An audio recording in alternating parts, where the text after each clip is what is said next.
Jack Matthews thought he was just crashing at his uncle's place to regroup. He didn't expect to find a war over a flagpole. The cab dropped Jack off in front of a modest home that seemed to have time folded neatly around it. The lawn was shaved with military precision. A tin rooster perched at the edge of the fence caught the morning light. Jack stepped over a crack in the walkway, wheeling his battered suitcase toward the porch, where a rusted coffee can bristled with old screws and faded nails. Inside, the air smelled faintly of liniment and brewed coffee. Uncle Ray emerged from the kitchen in a tucked-in flannel, sleeves rolled just so. His movements were slow, deliberate, like a man who'd learned long ago to measure time with care. "Put your bag down," Ray said, not unkindly. "Breakfast's at Hank's." "I don't miss it." They walked to the diner. Hank's was nestled between a feed store and an insurance office, all three proudly dated. Inside, locals shuffled in with the same casual cadence of farmers checking weather. Ray took a booth near the window, Jack noted, probably the same one every time, and ordered without needing a menu: black coffee, 2 eggs over, toast no butter. Jack stirred creamer into his own cup, squinting at the sunlight catching on something back at Ray's place. "Did I see a flag over your garage?" he asked. Ray nodded. "Old one. Been up since last fall. Only comes down in storms." Jack liked that. It felt anchored. Back home, a white envelope waited on the porch table like a small summons. Ray slid it open, read it once, then again with a brow raised only half an inch. "HOA," he murmured. $200. For what? Jack leaned in. Unapproved flag mounting and excessive elevation. Ray said it like reciting poetry he didn't care for. Then he chuckled once, dry as the toast he'd just eaten. "That all they got?" Clara Whitmore, who lived 2 houses over and wore a sun hat even when it rained, arrived with a peach cobbler and gossip in equal parts. "I heard, Ray," she said, placing the dish down with reverence. "Shameful, what they did. Find you for a flag. My Walter would have raised a pole twice as tall just to spite them." "Maybe I will," Ray said mildly. Jack watched his uncle, curiosity piqued. That night, he pulled out his phone and filmed Ray holding the notice by the porch light. Ray didn't smile or grimace, just read it out in his steady voice, then folded the paper in half. Jack titled the clip "Veteran Fined for Flying Flag." Seriously, and posted it. He went to bed expecting little. The next morning, the video had 823 views. "Internet's a strange place," Jack muttered. Ray didn't say anything.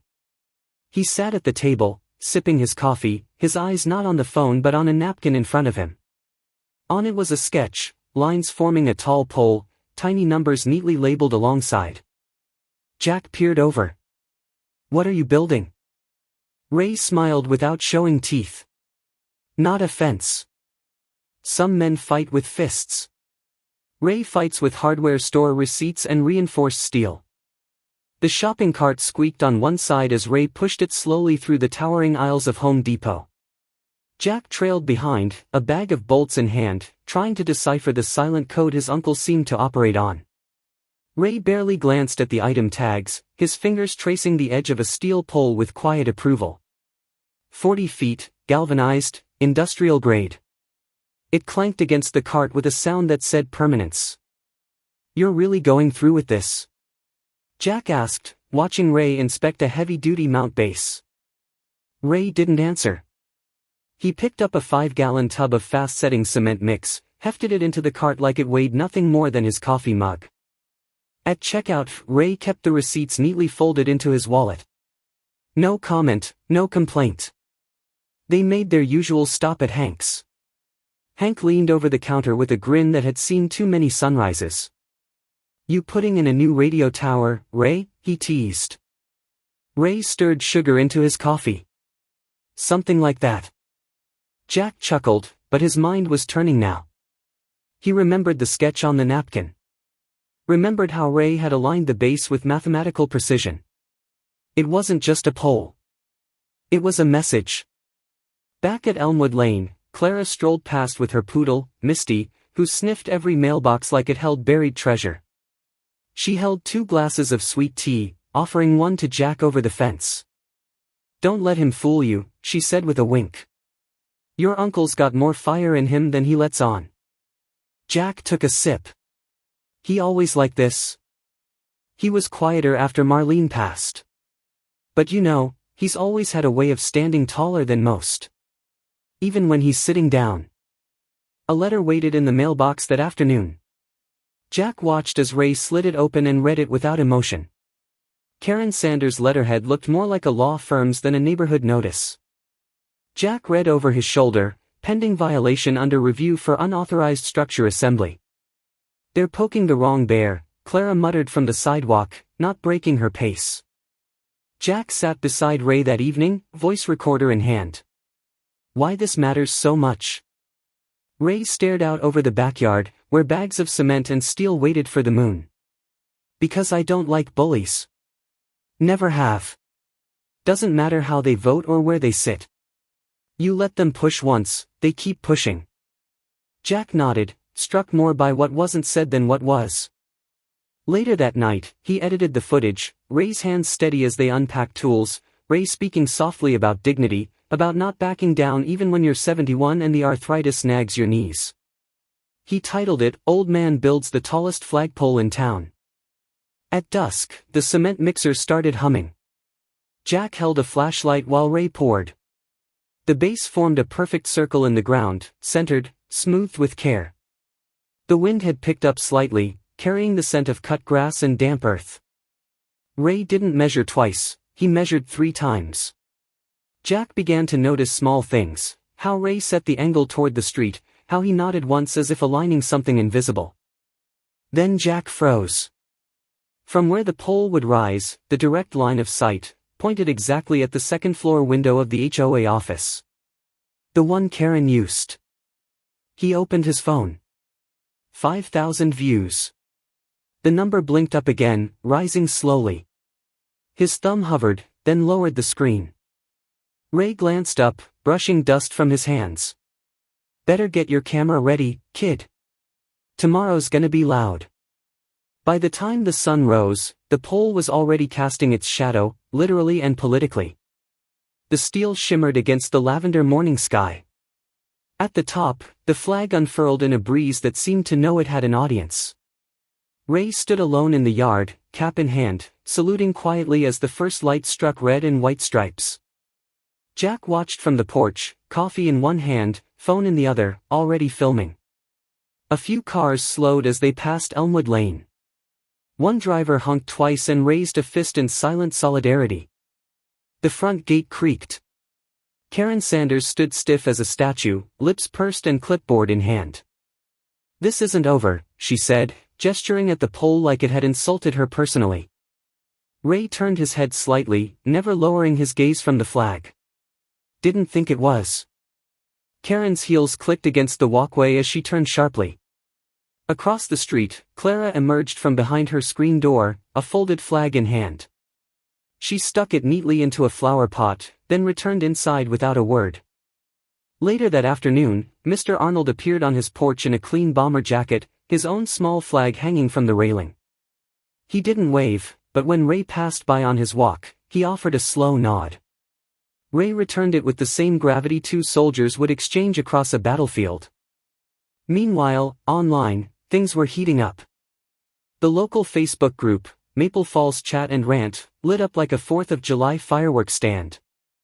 Photos of the pole, some cropped into memes, others into patriotic montages, circulated with hashtags like #FlagWar and #FreeRay.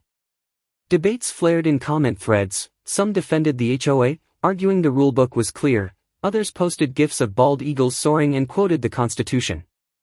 Jack, now fluent in his editing app, uploaded a 2-minute doca clip titled "One Flag, One Man, One Town." It included shots of Ray saluting, Clara's flower pot, Arnold's porch, and Karen's finger jabbing in outrage. By nightfall, the video had 85,000 views. A local blog reposted it. Comments flooded in from neighboring counties. Ray didn't say much. He wiped down his tools, cleaned his boots, and turned in early. The mailbox creaked open the next day to reveal a stiff white envelope from the HOA. Jack opened it while Ray stirred his eggs. Formal summons, Jack read aloud. You're being called to appear at a disciplinary hearing. Wednesday.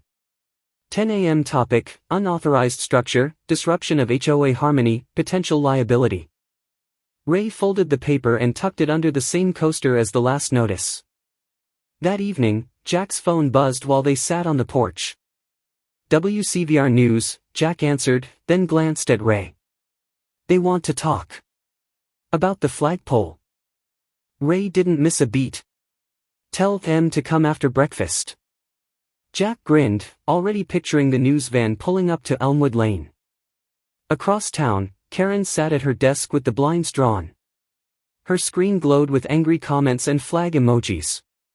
Her finger hovered over a digital document, trembling ever so slightly. She clicked send. A ping rang out on Jack's laptop moments later. Emergency HOA motion, Item 1, immediate vote to authorize pole removal and assess homeowner censure. It wasn't just a flagpole anymore, it was a summons. Ray unfolded the thick envelope on the kitchen table with the same calm he'd used for the morning paper. Jack stood nearby, filming at an angle that caught the seal of the Maple Falls HOA in full view. The notice was printed on heavy stock, unnecessarily formal for something so petty. But the language was clear. Ray Matthews was to appear at a hearing in 5 days' time for continued noncompliance and obstruction of community standards. Jack zoomed in on the document, then uploaded a photo with the caption, "A man built a pole. They summoned him like a criminal." It took just under 2 hours for the town's group to explode. A poll appeared. Should the HOA have this much power? Hundreds voted within the hour. Comments turned from memes to legal speculation. That afternoon, Clara rang the bell carrying a tray of lemon bars and a name. "She's coming," Clara said softly. "Emily Tran." Ray raised a brow. "That name's familiar. She used to live on Maple Circle. Served on the HOA down in Stafford. Took Em apart piece by piece." Emily showed up the next morning wearing jeans, a button-down, and the kind of gaze that didn't wander. She didn't shake hands, just walked past the porch into Ray's living room like she'd been expected. Jack recognized her from a local podcast on housing fairness. "I brought coffee," she said, placing the cups on the table, then pulled out a highlighter and a well-worn copy of the Maple Falls HOA bylaws. "Let's get started." Ray watched her for a while before speaking. "You always work this fast?" Emily glanced up. "Only when I'm angry." Clara sat quietly near the window. "She's good," she whispered to Jack. Back in Stafford, they tried to find a family for a wheelchair ramp. Emily handed them their entire budget in legal fees. Between sips of coffee and the soft scratch of highlighter on paper, Emily found it. Article 8, Section C, structures exceeding 25 feet in height require permit unless existing on private land not obstructing communal view. Her finger tapped the page. This is your land. There's no communal view blocked. And guess what? No specific measurement of obstruction defined. It's vague by design. Meanwhile, Karen was busy turning the neighborhood into a war zone of notices. Fresh white papers fluttered from fences, lampposts, even Clara's mailbox. Reminder, compliance ensures harmony. Jack filmed them all. "They're tripling down," he muttered, then looked at Ray. "You still not taking it down?" Ray shook his head. "Not before I hear them say it to my face." That evening, Emily returned with a small accordion folder filled with scribbled notes, color-coded tabs, and a calm fire in her voice. "This isn't about HOA code anymore," she said. "This is about precedent. About community silence. About control." Ray leaned back in his recliner, a glass of iced tea in one hand. "You want the job officially?" Emily nodded. "I won't wear a suit. But I'll bring the truth." Ray smiled faintly. "We don't need to win the rulebook, we need to win the room." The TV played softly in the background, some ad about the town's 4th of July parade, planning committee volunteers, and marching bands. Jack barely noticed it. His eyes were fixed on the folder Emily had just opened on the coffee table.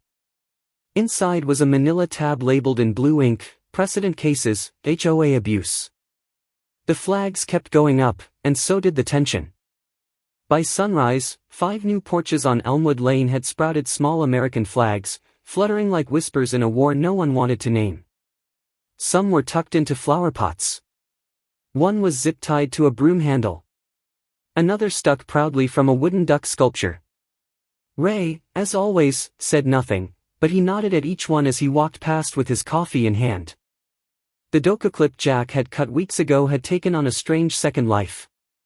After floating quietly through local shares, it resurfaced that morning on the Facebook page of Councilwoman Nash. "This is why we need HOA reform in Virginia," she'd written. The comments split like dry timber, some with fire emojis and links to the Constitution, others calling Ray a relic, stirring up trouble for likes. Ray didn't use Facebook, but Jack showed him the share. Ray raised a brow.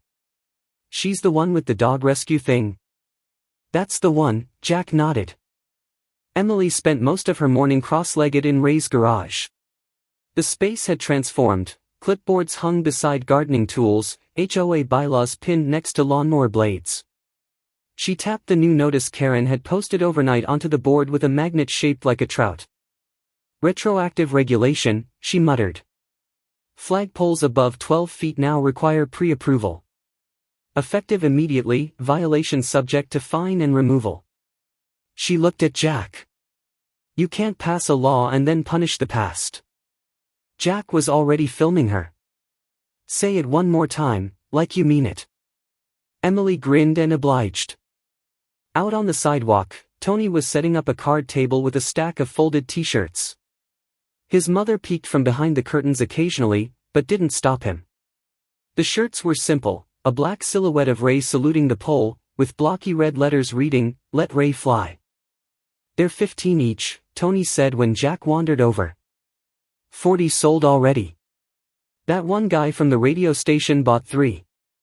Inside Hank's diner, 2 retirees argued loudly about homeowners' rights. Hank poured coffee like he didn't hear them. But Jack noticed the sign taped to the register, "Ask about the Ray special, comes with extra grit." Meanwhile, the HOA's online group fell quiet. Too quiet. They locked commenting, Emily said. "Can't post anything without approval." "Is that even allowed?" Jack asked. Emily just snorted. "They're trying to seal the echo chamber." The community line began to fray. Mrs. Lyman, 82 and barely tall enough to lift her watering can, planted a small rose bush beneath Ray's flagpole. "My Henry would have liked this," she said softly. Jack caught it on video, no editing needed. But not everyone was smiling. That evening, as dusk pulled its first shade over the lawns, Jack caught a neighbor across the street muttering loud enough to hear, "He's turning this whole block into a circus. Just wanted peace and quiet." Ray didn't react. He just watched the sun dip behind the pole. The next morning, Clara's fence was splintered. A clean, deliberate gash near the side gate. Her small flag, gone. She didn't knock. She didn't complain. She just walked out before the sun fully cracked the sky and hammered a new one in place. This one was even brighter than before. By mid-morning, Jack was sitting on the curb editing another clip when Ray emerged from the garage holding a second flag. He crossed the lawn slowly, eyes fixed on Clara's porch. She stepped out without a word, wiping her hands on a dish towel. Jack raised his camera instinctively. Ray planted the second flag beside the first and stepped back. "You get 2, he said. "Sometimes you don't win with louder voices, you win with steadier hands."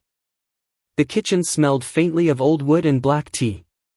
Sunlight filtered in through gauzy curtains, casting lines across the table cluttered with folded bylaws, dog-eared court cases, and a child's drawing. Crayons etched a smiling Ray holding a flag nearly twice his size, with stars bursting like sparklers around it. Sophia had left it there yesterday, after handing it over with a solemn nod. Ray tapped a pencil against the rim of his mug. Emily was talking fast again, flipping through the printouts. they'll try to use the new height restrictions, but we've got timestamps and statute order. Jack's doc has view numbers, implies public interest. And if Karen brings up the aesthetics clause, I'll cite Lakewood vs. Parker Hills, 2011. She paused. Too technical? Ray didn't answer. He just pointed a knuckle toward the last paragraph. Say it plain. Jack sat nearby, rubbing his eyes, mouse twitching over video frames. Say it plain, he echoed, mostly to himself. Later that evening, the community center flickered to life with folding chairs and hand-labeled coffee thermoses. Mr. Arnold brought donuts, powdered, store-bought, but somehow tasted right in the moment. A sign on the wall read, "Know Your Rights," in crooked marker. Emily led the meeting with an old flip chart she'd salvaged from her garage, her voice low but even. They'll ask you what you saw. Say only what you did. No speeches. Jack filmed from the back, the buzz of the camera somehow calming. He'd cut a new piece last night, shorter, cleaner. It ended on a shot of Ray lifting the second flag in Clara's yard, voiceovered with, "He doesn't need to shout. He's already stood taller than anyone I know." Ray hadn't said much all night, but when the crowd broke into groups, he stood slowly and walked outside. Jack followed, camera off this time. On the porch swing, Ray held a small envelope in his palm. It looked aged, the fold worn and soft. His thumb hesitated before opening it. "She left this in the top drawer," he said. "I forgot it was there." Inside, a note in rounded cursive, "Use your silence well. That's when you say the most." He didn't speak for a while after that. The cicadas filled the pause. Across town, vans rolled quietly through the dark. Their sides bore the HOA logo, and their job was simple: plant short metal signs in front yards with 3 words in bold red letters, "Compliance now required." Emily found one in Ray's lawn just before dawn. She didn't knock. She pulled it out with a steady hand, laid it gently on the porch, and returned to her car. Inside her mailbox at home, she found another envelope. No return address. Inside, a sheet of paper, "Stop before someone gets hurt." She folded it once, slipped it into her purse, and said nothing. The next morning, Jack found Ray in the garage, holding an old case. The latch creaked as it opened to reveal 2 medals, polished but rarely worn. Ray traced the edge of one with a finger. "You sure?" Jack asked. Ray nodded once. By 8, the courthouse parking lot shimmered with heat. The early sun hit the flagpole just right, its shadow stretching long behind the modest sedan parked under it. Ray stepped out in his best jacket, medals pinned clean and deliberate over his heart. The ribbon his wife had sewn decades ago held them straight. He adjusted his collar. The hearing doors swung open, and the crowd was already waiting. Ray didn't speak first, but when he did, no one else needed to. The community hearing room wasn't designed for a crowd. Folding chairs lined up unevenly, backs pressing against flag-adorned walls. A thin line of tape marked where the camera crews had to stop. But even then, folks pressed in from the lobby, shoulders brushing glass doors, breath held like it was Sunday morning. Ray walked in without a word. The medals on his chest didn't gleam, they rested. His jacket was worn but clean, collar neat, sleeves creased with care. Jack walked a few steps behind, phone up, lens catching it all. "Streams live," he murmured. No reply. None needed. Karen sat at the head table, stack of papers beside her like a fortress. Her blouse crisp, expression sharper. When the town clerk called the session to order, her hand shot up first. "This is a matter of community standards," she began, voice taut. "Of visual obstruction, of unregulated height violations, of neighborhood character being undermined." She gestured toward a poster board behind her, laminated photos of Ray's pole in different lighting. One caption read, "Unpermitted structure, June 17th. Emily sat still until it was her turn. No theatrics. Just a nod to the clerk and her voice, steady. "According to Article 3.2 of the HOA bylaws, any structural complaint must be submitted within 7 days of the alleged violation. This letter, she held it up, was dated 9. A ripple moved through the room. Furthermore, the retroactive regulation on flagpole height passed on June 23 cannot be applied to a structure completed and approved, by silence, on June 14. Karen shifted. Emily didn't stop. Lastly, the HOA's handbook defines aesthetic disharmony as grounds for community appeal, not punishment. Mr. Matthews received neither. The clerk nodded, expression unreadable. Mr. Matthews, do you wish to speak? Ray rose. He didn't bring notes. Didn't clear his throat. I flew that flag in Saigon. My wife folded it with me every 4th of July. She passed 2 years ago. I hung it again last month because I missed her, and because this house still has her in it. He paused. No one moved. I didn't ask permission. I didn't think I needed to. Silence, then a whisper of breath from somewhere near the back. Sophia clutched Clara's hand. The town clerk adjusted his glasses. We'll now open the floor for public comment. Clara stood slowly. Her voice wavered. He stood for this town when no one else did. You think this is about a pole? It's about who we let push folks around. Tony raised his hand next. He made me want to care about things bigger than myself. I didn't even own a flag before this. A dozen more hands rose, but Karen's did not. She stood abruptly. This is ridiculous, she snapped. This is grandstanding. I demand a vote, right now. The clerk didn't blink. We follow process here, ma'am. That means deliberation. Karen's face colored. Then I'll have no part of it. She turned on her heel, papers spilling as she shoved through the lobby. Someone's phone captured her exit. Jack didn't film, he didn't have to. Outside, the sunlight had shifted. When the hearing finally closed, the verdict read clearly, the pole would stay. The fine. Nullified. Karen Sanders. Suspended pending investigation. Applause followed. But Ray was already gone. Jack scanned the room, confused. He stepped outside and found him kneeling quietly, hose in hand, watering the patch beneath Clara's rebuilt fence. The rose bush swayed gently, petals full. Jack looked down at his phone. 2 million views. The number blinked upward again. But Ray? He didn't even glance at the screen.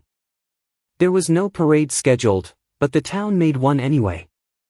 Ray opened the front door just after dawn, coffee in hand, expecting the usual morning silence. Instead, he found folding chairs lining the curb, a table draped in gingham already stacked with paper plates, and Clara Whitmore bending down to straighten a bouquet under the flagpole. She waved without a word. Across the street, Tony wore a new shirt, this one read, Maple Falls Stands Tall. He high-fived Sophia, who was carrying a tin of sparklers taller than her arms. The breeze carried the scent of cinnamon and cut grass, and Ray blinked hard as he stepped onto the porch. Uncle Ray, Jack called from the driveway, you might want to see this. Ray turned. In the front yard, a flat-screen TV had been propped on a crate and draped with bunting. Neighbors were gathering, lawn chairs in tow, and Jack stood beside it with a USB stick in hand. I made some edits. Just, watch. The screen lit up. It wasn't loud. No music swells, no fast cuts. Just slow pans of the flag going up. Clara handing over cobbler. Mr. Arnold saluting at dusk. Tony ironing shirts in his garage. Emily flipping through bylaws. Ray, seated on his porch, staring at the horizon. Then Jack's voice, soft but clear, sometimes the biggest stands are made without speeches. Sometimes, they begin with a letter, a poll, and a man who refuses to sit down. When the clip ended, nobody moved. Ray didn't speak. He just nodded once, slow and grateful. Emily stepped forward, a small envelope in hand. Thought you should know, she said, offering it to Ray. The state reviewed Maple Falls HOA. Their registration's been revoked. Effective immediately. Clapping broke out before she finished the sentence. It wasn't rowdy, just steady, appreciative. Clara dabbed her eyes. Hank raised a lemonade cup. Sophia shyly approached, holding a folded card in red construction paper. Ray opened it slowly. Inside, a crayon drawing, a tall flagpole, little people at the base, and in the center, a stick figure with medals drawn as stars. The message read, "You helped everyone remember." Ray swallowed. The lump in his throat made words impossible. Near the pole, a small box waited, wrapped in plain brown paper with a white ribbon. Jack lifted the lid and pulled out a folded American flag. "Gifted from the Veterans Coalition," he said. "Said they'd be honored if this one flew next." Ray took it with both hands. The moment lingered. He walked to the base, carefully lowered the old flag, and raised the new one. It climbed with a slow creak, the breeze catching just as it reached the top.